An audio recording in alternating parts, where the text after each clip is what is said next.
Melania Trump renegotiates her very large prenup to protect her very large son's trust Jezebel.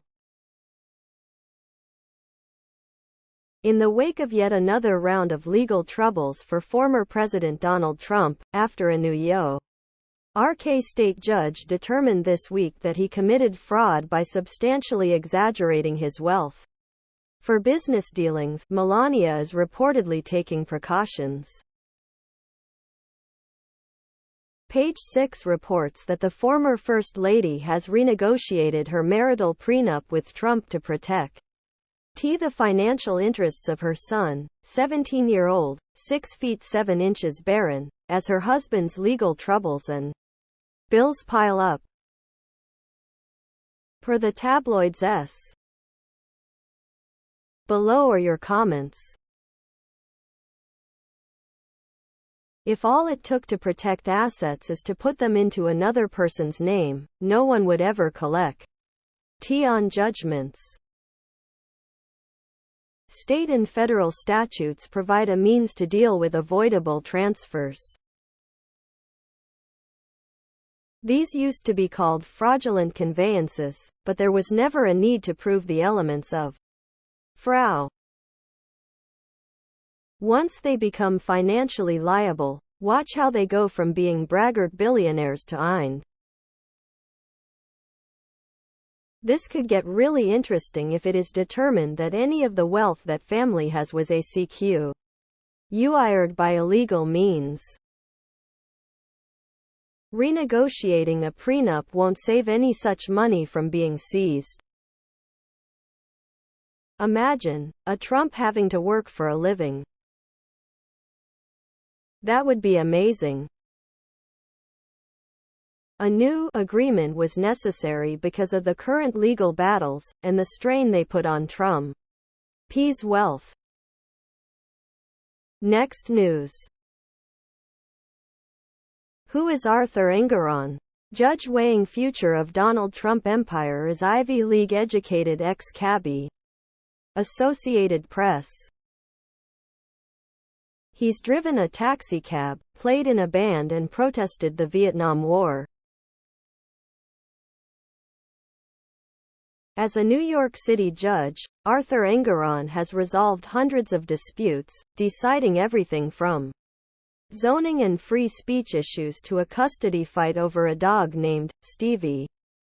Now, in the twilight of a distinguished two-decade career on the bench, the erudite, Ivy League-educated judge is presiding over his biggest case yet, deciding the future of former President Donald Trump's real estate empire. Below are your comments.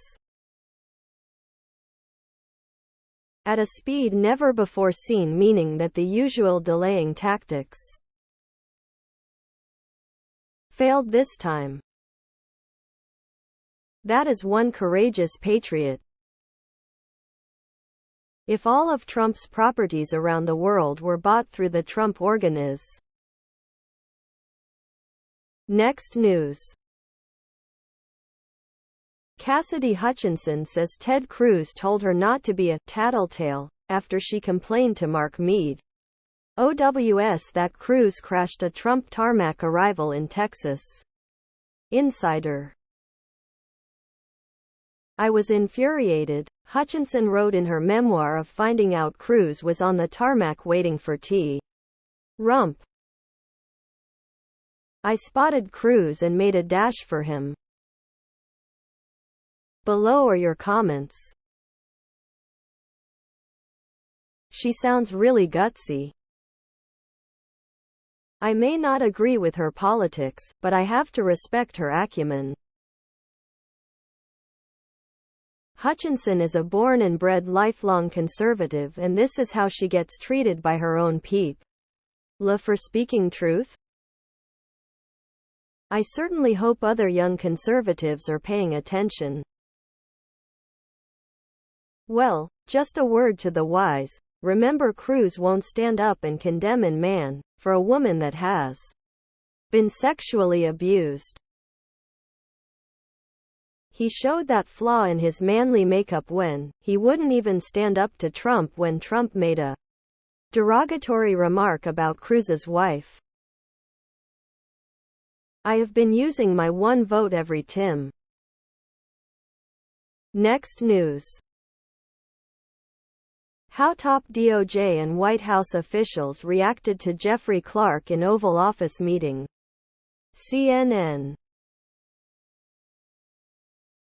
Testimony from a pre-produced video from the January 6 committee reveals top Justice Department and White House officials eviscerated Justice Department lawyer Jeffrey Clark during a high-stakes Oval Office meeting in early January 2021, where then-President Donald Trump considered installing Clark as Attorney General so he could use the powers of the Justice Department to overturn the 2020 electee. On. Below are your comments. The letter was to ask God to overturn the 2020 election. This letter is the basis of his criminal charges. As Rosen said it was toxic, why no one signed it? These are some of the patriots who saved America. We thank you. How about if you go back to your office and we will call you when there is an oil spill? T.'s statement must be in history books.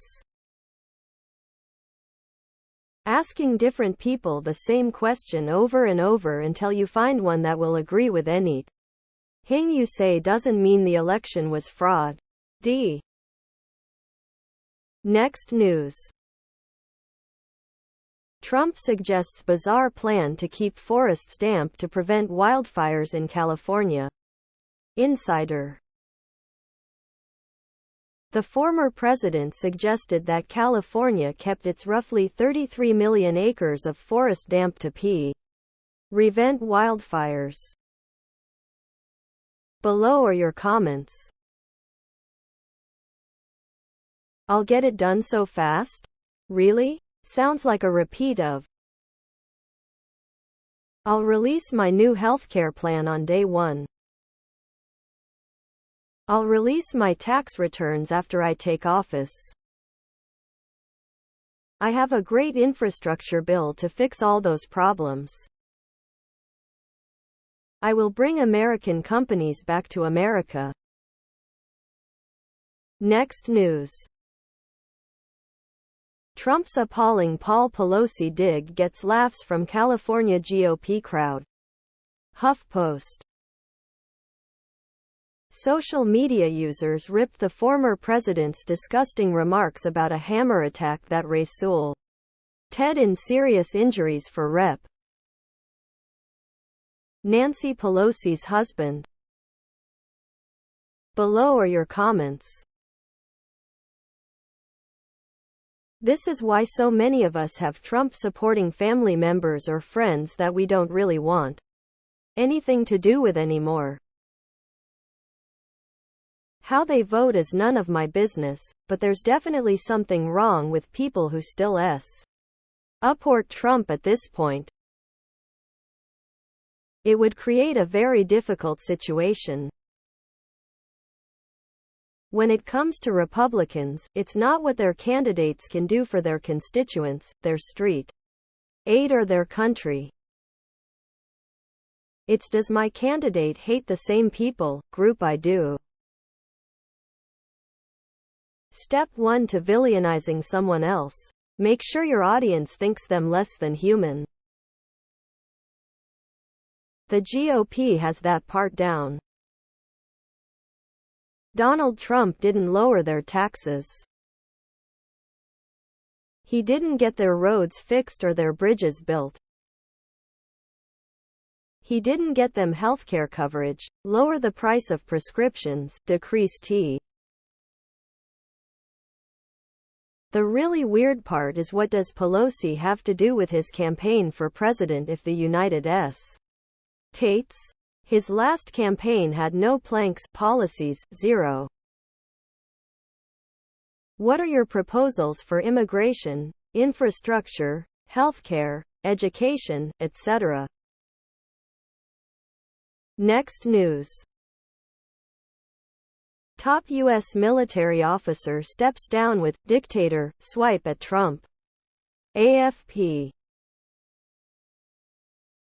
General Mark Milley stepped down Friday as the top U.S. military officer with a parting swipe at his former boss Donald Trump, saying no soldier ever swore an oath to serve a wannabe dictator, and we do. N.T. take an oath to a wannabe dictator. Below are your comments. When I was in the U.S. Armed Forces. Enlisted 1960. Military personnel kept their political leaning to themselves. To offer support yo political parties was a less than honorable discharge offensive. The decline of the U.S. military will be traced to the politicizing of our officers. One can only hope that our military would step in to stop anyone trying to destroy our democracy. As I respect our military, the way we bolted from Afghanistan was ludicrous and unprofessional, and it falls upon the military to have a plan. Seeing people hanging onto airplanes was beyond ridiculous. They had plenty of time to prepare. What about all the Afghanis that were left behind? Hoo-ha. That's exactly what the job description was, and he served faithfully and dutifully. I am great. That's why we swear our oaths to the Constitution and not one man. Thank you General Milley for 40+ years of dedication and service. Next news. Robert Kennedy Jr. to run as independent, could complicate Trump-Biden 2024 contest. Reuters. U.S. Presidential hopeful Robert F. Kennedy Jr. will announce he is running as an independent instead of pursuing his long-shot bid to oust President Joe Biden as the Democratic Party nominee, a shift that could complicate the 2024 election. Anti-vaccine activist Kennedy, a member of a storied U.S. political dynasty, posted a video on YouTube on Friday asking Americans to join him for a major announcement in Philadelphia on October.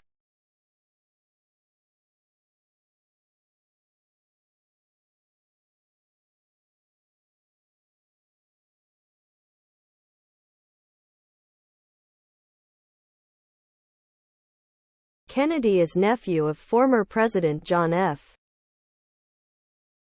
Kennedy, who W. Below are your comments. When I was in the U.S. Armed Forces. Enlisted 1960. Military personnel kept their political leaning to themselves. To offer support yo political parties was a less than honorable discharge offensive. The decline of the U.S. military will be traced to the politicizing of our officers. One can only hope that our military would step in to stop anyone trying to destroy our democracy. As I respect our military, the way we bolted from Afghanistan was ludicrous and unprofessional, and it falls upon the military to have a plan. Seeing people hanging onto airplanes was beyond ridiculous. They had plenty of time to prepare. What about all the Afghanis that were left behind? Hoo-ha. That's exactly what the job description was, and he served faithfully and dutifully. I am great. That's why we swear our oaths to the Constitution and not one man. Thank you General Milley for 40+ years of dedication and service. Next news. Trump posted a call to cancel debates on social media. Here Christie's Guess Why. CNN. Former New Jersey governor and 2024 Republican presidential candidate Chris Christie reacts to former President Donald Trump's social media post calling for a cancellation of all remaining GOP debates. Below are your comments. The debates were a disgrace. Too many candidates talking over each other and each one ask different questions instead of nay ask the same question. The mics need to be disconnected when it is not their turn or after their time is up. There is winning the Republican nomination and there is winning the general election. Roughly 25% of voters identify as Republican, 33% as Democrats and 42% as independents. Trump never won the popular vote, lost in 2020, lost the House and Senate in 2020 and failed to deliver on the red wave in 2020. I tried to watch the debates, but ended up turning it off because the folks asking the questions and running the debate have totally lost control of it. All the candidates were talking over one another so you could not understand anything they were saying, and the moderators allowed the candidates. If the debates aren't important enough for Trump to attend, why would he care if they're held or not? He just doesn't want anybody but himself to get any airtime. Next news. Another suit to disqualify Trump under the Constitution's insurrection clause is filed in Michigan. Associated Press. A liberal group on Friday filed a lawsuit in Michigan contending that former President Donald Trump is disqualified from regaining his old job based on a rarely used, post-Civil War provision in the U.S. Constitution. This is the first time an organization with significant legal resources has sought to block the GOP frontrunner's campaign in a swing state. Free Speech for People argued that Trump's attempt to overturn his 2020 election loss and encourage him end of the Jan. 6, 2021 attack on the U. Below are your comments. If it is in the Constitution, someone has the authority to bar him. It will get to the Supreme Court filled with his buddies, but they need to follow the Constitution they have been sworn to uphold. A judge already ruled that it was an insurrection and no one has changed that ruling. There is no dispute that he was sitting on his hands for over 3 hours while the capital of the U.S. was being attacked and did nothing to stop it. There is also no dispute that when he did finally say something to stop it, he called it a special DI and said he loved the attackers giving aid or c. 6 states now? Michigan, Colorado, New Hampshire, Arizona, Minnesota, Illinois. Please subscribe to my channel. And if you like it, please thumbs up.